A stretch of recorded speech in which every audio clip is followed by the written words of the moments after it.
नमस्कार दोस्तों। सोचिए, क्या कोई जानबूझकर अपने आप को उस कीड़े का नाम देना चाहेगा जिससे हम सब इतनी नफरत करते हैं? मतलब एक कॉकरोच। अजीब लग रहा है ना? पर आज के इस एक्सप्लेनर में हम एक ऐसी ही जबरदस्त डिजिटल रेबेलियन के बारे में बात करने वाले हैं जिसका नाम है कॉकरोच जनता पार्टी।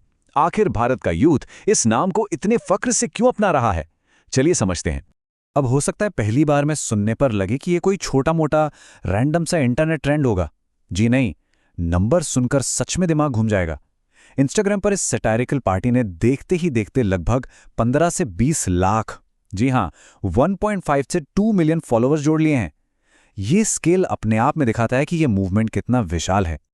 और यहीं पर एक बहुत बड़ा सवाल दिमाग में आता है, आखिर क्यों क्यों लाखों पढ़े लिखे डिग्री वाले जॉब ढूंढ रहे यंग लोग खुद को लाउडली और प्राउडली कॉकरोच बुला रहे हैं? नॉर्मली लोग कोई ऐसी आइडेंटिटी चुनते हैं जिसमें रिस्पेक्ट हो, पर यह अजीब सा नाम क्यों?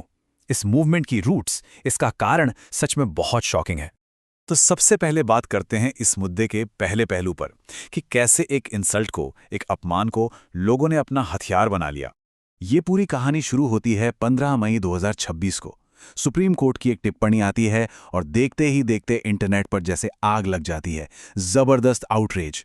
फिर एंट्री होती है अभिजीत की, जो बॉस्टन यूनिवर्सिटी से पीआर ग्रेजुएट हैं और पहले सोशल मीडिया स्ट्रैटेजिस्ट रह चुके हैं। इन्होंने एक्स पर सिंपली एक गूगल फॉर्म लॉन्च किया और उसके बाद लिटरली लोगों की बाढ़ आ गई। हजारों यूथ इससे इतनी तेजी से जुड़े कि किसी को कुछ समझ ही नहीं आया। बवाल की असली वजह उन वर्ड्स में छिपी थी जो यूज किए गए थे, कॉकरोचेस और पैरासाइट्स यानी परजीवी। यहां हमें थोड़ा न्यूट्रल होकर देखना होगा कि बाद में ये क्लैरिफाई किया गया था कि ये रिमार्क उनके लिए था जो फेक डिग्रीज लेकर सिस्टम में आते हैं। लेकिन इंटरनेट पर जो असली डिग्री वाले सालों से बेरोजगार बैठे यूथ थे, उन्होंने इसे एक डायरेक्ट इंसल्ट के रूप में लिया। उन्हें लगा कि उनके स्ट्रगल का मजाक उड़ाया गया है। उसके बाद जो हुआ वो बिल्कुल माइंड ब्लोइंग था। यूथ ने पूरी स्क्रिप्ट ही पलट दी। जिस वर्ड से उन्हें चोट पहुंची थी, उसी कॉकरोच शब्द को उन्होंने एज अ वेपन यूज करना शुरू कर दिया। ये एक तरीका था उस सिस्टम को मॉक करने का जिसने उन्हें कंप्लीटली रिस्पेक्टलेस फील करवाया था। ये दिखाता है कि उनका विश्वास इस सिस्टम से किस लेवल तक उठ चुका है। आगे बढ़ते हैं। इस अनोखे रेबेलियन का हिस्सा बनने के लिए, यानी इस पार्टी का सदस्य बनने के लिए आखिर क्वालिफिकेशंस क्या चाहिए? नॉर्मली किसी भी पॉलिटिकल मूवमेंट में जुड़ने के लिए जमीन पर उतरना पड़ता है, राइट? पर इनकी 4 एब्सर्ड और बड़ी इंटरेस्टिंग क्वालिफिकेशंस हैं।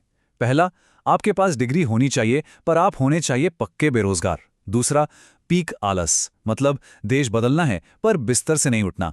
तीसरा, 24 घंटे क्रॉनिकली ऑनलाइन रहना। और चौथा, मीम्स के जरिए अपनी सारी भड़ास निकालने में एक्सपर्ट होना। सुनने में अजीब लगता है, पर यही वो कड़वी सच्चाई है जिससे आज का युवा खुद को रिलेट कर पा रहा है। और इन्हीं आंकड़ों और आदतों से निकला है एक एकदम नया टर्म, ऑनलाइन जीवी। यानी वो लोग जो बस इंटरनेट पर ही जीते हैं, चाहे बिस्तर पर हों या बाथरूम में, बस इनका एंडलेस स्क्रॉलिंग चलता रहता है। पार्टी ने इस कल्चरल रियलिटी को कैप्चर करके एक बहुत बड़ा मास्टर स्ट्रोक खेला है, क्योंकि यही वो जगह है जहां आज के यूथ का ध्यान है। तीसरे हिस्से पर आते हैं कि कैसे मीम्स अब कन्वेंशनल पॉलिटिकल पोस्टर्स की जगह ले चुके हैं। अगर हम ट्रेडिशनल पॉलिटिक्स देखें तो वहां क्या होता है? फिजिकल रैलीज, बड़े बड़े रोड शोज, 50 मिनट की लंबी स्पीचेस। पर सीजेपी ने यह सब छोड़ दिया है। उनका पूरा का पूरा आर्सेनल, उनके हथियार सिर्फ इंटरनेट, मीम्स और तीखे सटायर तक सीमित हैं। उन्हें समझ आ गया है कि इस जनरेशन के पास लंबे भाषण सुनने का पेशेंस नहीं है। उनकी सबसे इफेक्टिव ट्रिक को वो कहते हैं the laugh and trap method, मतलब हंसाओ और फंसाओ।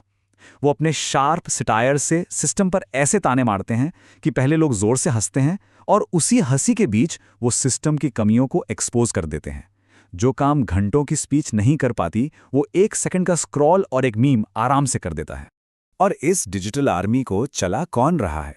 हमारे और आपके बीच के यही बेरोजगार यूथ। इस पार्टी ने उनके खाली टाइम को अपना सबसे बड़ा वेपन बना लिया है। पेपर लीक्स हो गए या भर्ती में महीनों की देरी, इन्हीं फ्रस्ट्रेटेड लोगों को सीजेपी ने अपने ब्रांड एम्बेसडर्स में बदल दिया है, जो हर मुद्दे को इंटरनेट पर वायरल कर देते हैं। अब चलते हैं इस एक्सप्लेनर के चौथे और बहुत ही जरूरी हिस्से पर, एक ऐसा मैनिफेस्टो या घोषणा पत्र जो इनके डार्क ह्यूमर के ठीक विपरीत सच में बहुत सीरियस है। एक तरफ मीम्स हैं, पर इनकी डिमांड्स देखिए। ब्यूरोक्रेसी को लेकर इनका क्लियर कहना है कि रिटायरमेंट के बाद किसी भी अफसर को सरकारी कुर्सी नहीं मिलनी चाहिए। और जेंडर इक्वालिटी पर उनका स्टैंड एकदम सीधा है कि भाई साहब ये 33% आरक्षण का नाटक छोड़ो, सीधे 50% की बराबरी दो। ये बिल्कुल स्ट्रक्चरल चेंजेस की बात है जो सिस्टम के फाउंडेशनल फ्लॉज पर हिट करती है। इनके घोषणा पत्र की बाकी मांगे भी कम स्ट्रांग नहीं हैं। जैसे अगर वोट्स गायब होते हैं तो उसकी क्लियर अकाउंटेबिलिटी होनी चाहिए। दूसरा, टीवी स्टूडियोज को अपनी फालतू बहस बंद करके महंगाई और बेरोजगारी जैसे असली मुद्दों पर बात करनी चाहिए। और तीसरा, नेताओं के इस दल बदलू खेल पर, जिसे वो जर्सी चेंजिंग कहते हैं, स्ट्रिक्ट पाबंदी होनी चाहिए। हम यहाँ किसी का पक्ष नहीं ले रहे हैं, पर एज एन ऑब्जर्वर ये दिखता है कि इनकी डिमांड्स हमारी डेमोक्रेसी के सबसे बड़े डिबेट्स को सीधे तौर पर टच करती हैं। सच कहूं तो ये पूरा मूवमेंट एसेंशियली सिस्टम के सामने एक आईने की तरह खड़ा हो गया है। इन्होंने इंटरनेट कल्चर का इतनी खूबी से इस्तेमाल किया है कि यूथ का गुस्सा और उनके टूटे हुए सपने मेन स्ट्रीम डिस्कशन से किसी भी हालत में गायब नहीं हो सकते। वो सिस्टम को उसी की फ्लॉज रिफ्लेक्ट करके दिखा रहे हैं। और अब इस पूरे विश्लेषण के बाद एक प्रोवोकिंग सवाल छूट जाता है। क्या ये सिर्फ और सिर्फ एक इंटरनेट का मजाक है जो कल खत्म हो जाएगा, या फिर ये दिल टूटे हुए, फ्रस्ट्रेट हो चुके यूथ की एक नई भाषा बन चुका है?